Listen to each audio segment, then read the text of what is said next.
আসসালামু আলাইকুম সম্মানিত ভিউয়ার্স, দেশে এবং দেশের বাইরে থেকে যে যেখান থেকে ভিডিওটি দেখতেছেন, জাহিদ রিয়েল ইনফো চ্যানেলে আপনাদেরকে স্বাগতম।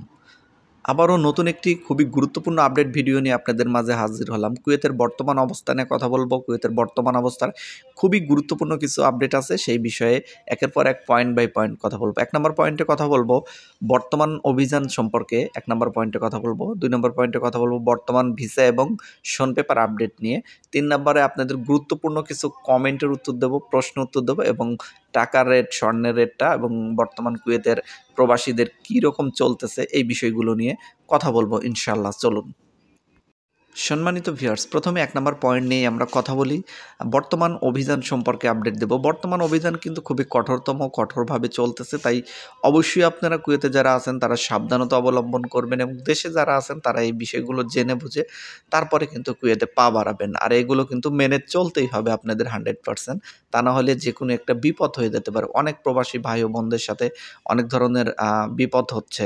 যার কারণে আমি আপনাদের বারবার সতর্ক করতেছি। তো বর্তমান অভিযান কিন্তু খুবই কঠোরতমভাবে চলতেছে। আর কুয়েত আ যে অভিযানগুলো যে পরিচালনা করতেছে সাধারণত মাদক নিধন অভিযান, কুয়েতের অপরাধজনিত যে প্রবণতা আছে এই অভিযান, তারপর আকামা মানে যাদের মেয়াদ শেষ হয়ে গেছে বা অবৈধ প্রবাসী হয়ে গেছেন তাদের বিরুদ্ধে অভিযান এবং এর সাথে যুক্ত হয়েছে যারা এক আকামা থেকে অন্য আকামায় মানে অন্য মালিকের কাজ করেন তাদেরকেও গ্রেপ্তার করা হচ্ছে। যার কারণে খুবই বেশি গ্রেপ্তার হচ্ছে। গত ১০ দিনের রিপোর্ট আমি দেখলাম যে ১৪০০ প্লাস লোক গ্রেপ্তার হয়েছে। তাদেরকে অলরেডি দেশে পাঠানোর ব্যবস্থা করা হয়েছে। এগুলো শুধু বাংলাদেশের না, ইন্ডিয়া, নেপাল, শ্রীলঙ্কা, পাকিস্তান, ফিলিপাইন, মিশর আরও অনেক দেশেরই আছে। কুয়েতে যে দেশ থেকে প্রবাসীরা আসেন সব দেশেরই প্রবাসী এখানে যুক্ত আছেন। যারা অবৈধভাবে বাইরে কাজ করতেছিলেন তাদেরকে গ্রেপ্তার করা হয়েছে। খুবই মানে কঠিনভাবে অভিযানগুলো পরিচালনা করতেছে। কারণ কুয়েত সাধারণ যারা নাগরিক বা সাধারণ যারা পাবলিক তারাও চাচ্ছে যে কুয়েতের অবৈধ প্রবাসী যেন না থাকে। এখন কিছুদিন আগে আমি একটি নিউজ, আরবি দৈনিকে একটি নিউজ দেখছিলাম, সেটা সংসদে আলোচনা করবে যে সাধারণ ক্ষমার বিষয়টা। কিন্তু এখন পর্যন্ত সেই বিষয়টি কিন্তু কোনো আপডেট কুয়েত গভর্নমেন্ট থেকে দেয় নাই। যার কারণে আমি পেপার প্রতিদিনই এই নিউজটার জন্য অপেক্ষা করি যে এই নিউজটা আসে কিনা। কিন্তু দুঃখের বিষয় এখন পর্যন্ত সেই বিষয়ে কোনোটা নিউজ আসতেছে না। এর ভিতরেই অনেক প্রবাসী ভাইরা ধরা পড়তেছে। আসলে আপনি চিন্তা করেন যদি ১৪০০-র ভিতরে বাংলাদেশের যদি ২০০ প্রবাসী ধরেন আছে, উদাহরণস্বরূপ ধরলাম, তো ২০০ প্রবাসীর লাইফ শেষ। এই ১৪ মানে ২০০ প্রবাসী দেশে পাঠিয়ে দিচ্ছে, এমনকি তাদের ফিঙ্গার নিয়ে পাঠিয়ে দিচ্ছে। তারা আর কুয়েত কখনো ঢুকতে পারবে না। তাহলে বোঝেন যে পরিস্থিতি কতটা মানে অভিযান বিষয়ে কতটা দুর্বিষহ।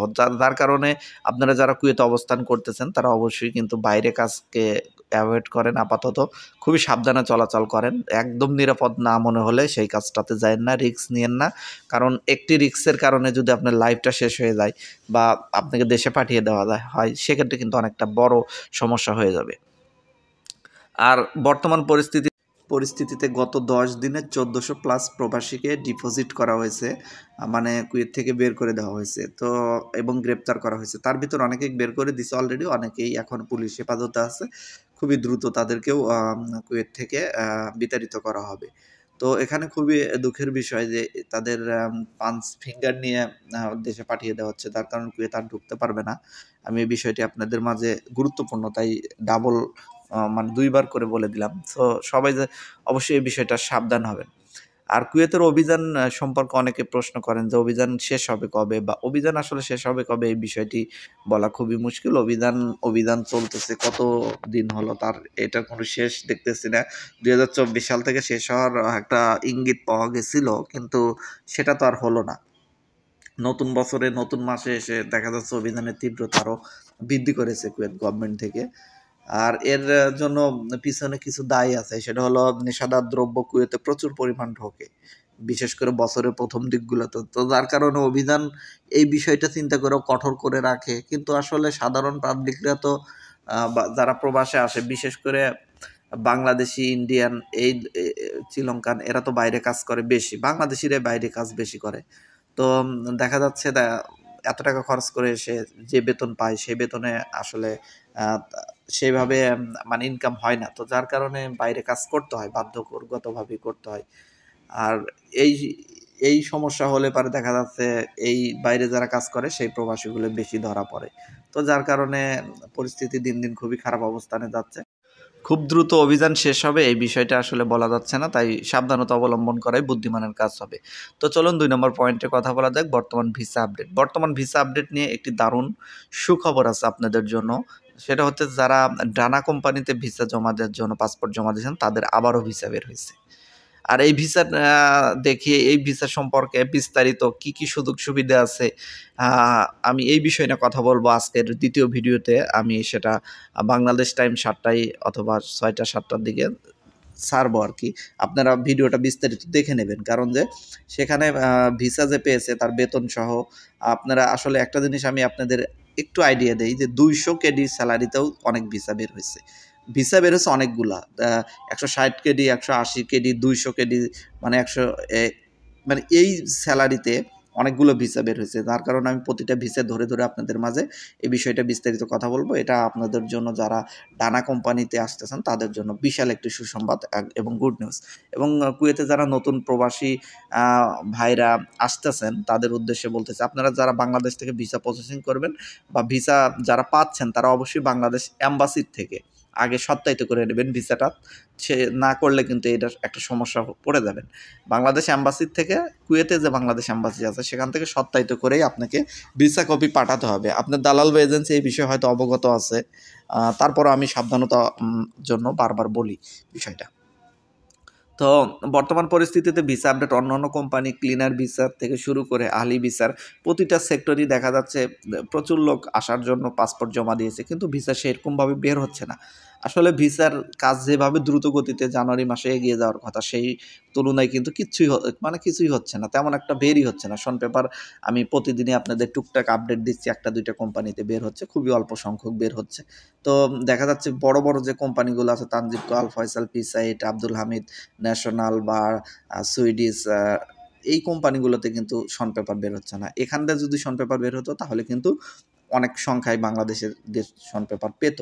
তো আসলে অনেকেই অপেক্ষা করে আছে, বারবার আমাকে প্রশ্ন করেন যে এই কোম্পানিগুলো শন পেপার কবে বের হবে। আমি যোগাযোগ রাখতেছি, সবসময় আপডেট নেওয়ার চেষ্টা করতেছি, কিন্তু তারা শন পেপার বের করতে পারছে না। আশ্বাস দিচ্ছে কিন্তু বের করতে পারছে না। তো দেখি এই মাসটা দেখতে হবে আসলে শন পেপার তারা এই যে কোম্পানিগুলোর নাম বললাম তার ভিতরে অবশ্যই ১টা ২টা ৩টা কোম্পানির শন পেপার বের হয়ে যাবে এই মাসের ভিতরেই। আরও ২-১টা কোম্পানি হয়তো লামানা পারমিট পাবে না, যার কারণে তারা বের করতে পারবে না। এখন দেখি কারা লামানা পারমিট পায় এবং বের হয় কোন মানে কোম্পানির শন পেপারগুলো। আমি কিন্তু সবার আগে আপনাদের মাঝে এই বিষয়গুলো আপডেট দিয়ে থাকি এবং দিয়ে দেব। যখন বের হবে সাথে, সাথে আপডেট দিয়ে দেব। এবং আহলি ভিসা সম্পর্কে আরও কিছু আপডেট দিচ্ছি। যারা কেপিটিসি সম্পর্কে আপডেট চান তাদেরকে বলতেছি, কেপিটিসি ভিসা এই মাসে বের হওয়ার তেমন কোনো সম্ভাবনা আমি দেখছি না। ভিসা বের হচ্ছে কিন্তু আপনাদের আমাদের বাংলাদেশিদের জন্য ভিসা তেমন একটা হচ্ছে না। মানে হচ্ছে না বলতে হচ্ছেই না। লামানা পারমিটই পাচ্ছে না। তো যার কারণে ভিসা হচ্ছে না। আমি জানি না এই বিষয়টা আসলে কবে নাগাদ পেতে পারে তারা। আসলে এই বিষয়ে কোম্পানির লোক তারাও বলতে পারে না। আ যদি লামানা পারমিট পায় সেক্ষেত্রে হয়তো বাংলাদেশীদের জন্য ভিসা বের হতে পারে। তবে পাবে কিনা এর কোনো নিশ্চয়তা নেই। যেহেতু অনেকদিন ধরে ট্রাই করতেছে এখনো পাচ্ছে না, সেক্ষেত্রে যে পাবে এর কোনো নিশ্চয়তা দেওয়ার মতো আসলে মানে আমি কোনো ওয়ে দেখি না। তো এরপরে যে বিষয়টি কথা বলব এটা হচ্ছে জার্মান কুয়েত কনস্ট্রাকশন কোম্পানিতে আ যারা পাসপোর্ট জমা দিয়েছেন তাদের জন্য সুখবর আছে। এই মাসের শেষের দিকে তাদের জন্য কিছু ভিসা বের হবে। খুবই গুরুত্বপূর্ণ কিছু ভিসা বের হবে এবং জার্মান কুয়েত কনস্ট্রাকশন কোম্পানিতে কিন্তু এখনও পাসপোর্ট জমা নিচ্ছে। কিছুদিন আগেও নিছে, গত সপ্তাহেও পাসপোর্ট জমা নিছে। এখন এই সপ্তাহে বন্ধ করলো কিনা জানি না। তবে আমি গত সপ্তাহে তথ্য নিয়েছিলাম যে পাসপোর্ট এখনও জমা নিচ্ছে। এখন আপনারা যারা কুয়েতে আসতে চান তারা কিন্তু এই কোম্পানিতে চেষ্টা করতে পারেন। কারণ যে ওখানে ভালো একটি কোম্পানি এবং আহলি ভিসা দিয়ে থাকেন এবং স্যালারি ক্যাটাগরি অত্যন্ত ভালো। কিন্তু ভিসা পাওয়াটা খুবই টাফ। অল্প কিছু সংখ্যক লোক নেবে। কিছুদিন আগে একটা সার্কুলার হয়েছে। আসলে সার্কুলার বিষয়ে সেভাবে আপনাদের বলা হয়নি। কারণ যে খুবই অল্প সংখ্যক লোক নেওয়া হবে, যার কারণে সেভাবে আমি হাইলাইটস করিনি বিষয়টা। যদিও অনেকেই বাড়িয়ে, বাড়িয়ে বলেছেন যে এই সেকশনে এত নেবে, এই সেকশনে এত নেবে। কিন্তু মূলত খুবই অল্প সংখ্যক লোক নেবে। ইলেকট্রিশিয়ান খুবই অল্প সংখ্যক ৩-৪ জন ৫ জন এরকম। মানে দেখা যাচ্ছে যে টোটাল মিলে ১৫-১৬ জন মানে ভিসা পেতে পারে এই মাসের শেষের দিকে জার্মান কুয়েত কনস্ট্রাকশন কোম্পানি থেকে। সো যারা সেই কোম্পানির জন্য মানে ভিসার জন্য অপেক্ষা করতেছেন তাদের একটা সুবর্ণ সুযোগ আছে। যদি আপনারা পান তাহলে তো লাকি। তো এরপরে যে বিষয়টি আমি বলবো, আপনাদের প্রশ্ন উত্তর নিয়ে কথা বলতে চেয়েছিলাম, কিন্তু এর আগে দেখি মানে 10 মিনিট হয়ে গেছে। তো বেশি বড় হলে আপনাদের বিরক্ত লাগতে পারে, তাই ভিডিওটি এখানেই শেষ করছি। শেষ করার আগে টাকার আপডেটটা আপনাদের জানিয়ে দিছে। বর্তমানে যারা কুয়েত থেকে দিনার পাঠাবেন তাদের জন্য দারুণ একটি গুড নিউজ হলো 400 প্লাস আপনারা টাকার রেট পাচ্ছেন এখন। যারা দেশে টাকা পাঠাতে চান তারা দ্রুত গতিতে এই সপ্তাহের ভিতরেই টাকাটা দেশে পাঠিয়ে দিন, কারণ ভালো একটা রেট আছে। পরবর্তী দেখা যায় সপ্তাহে, পরবর্তী উইকে টাকার মানটা কিন্তু কমে যাবে। তো আপনারা এই সপ্তাহে টাকা পাঠিয়ে দেবেন। সন্ধ্যার পরে যদি যান সেক্ষেত্রে 400 প্লাস আপনারা রেট পেয়ে যাবেন। সো সবাই ভালো থাকবেন। আজকের মতো এখানেই বিদায় নিচ্ছি, এবং যার যে কোনো প্রশ্ন থাকলে অবশ্যই কমেন্ট সেকশনে প্রশ্ন করবেন। আর আপনাদের প্রশ্ন উত্তর পর্ব নিয়ে যে ভিডিওটি মানে এখানে কথা বলতে চেয়েছিলাম, সেটা আমি পরবর্তী ভিডিওতে কথা বলে দেবো বা প্রশ্ন উত্তর দিয়ে দেবো। সবাই ভালো থাকবেন। আল্লাহ হাফেজ।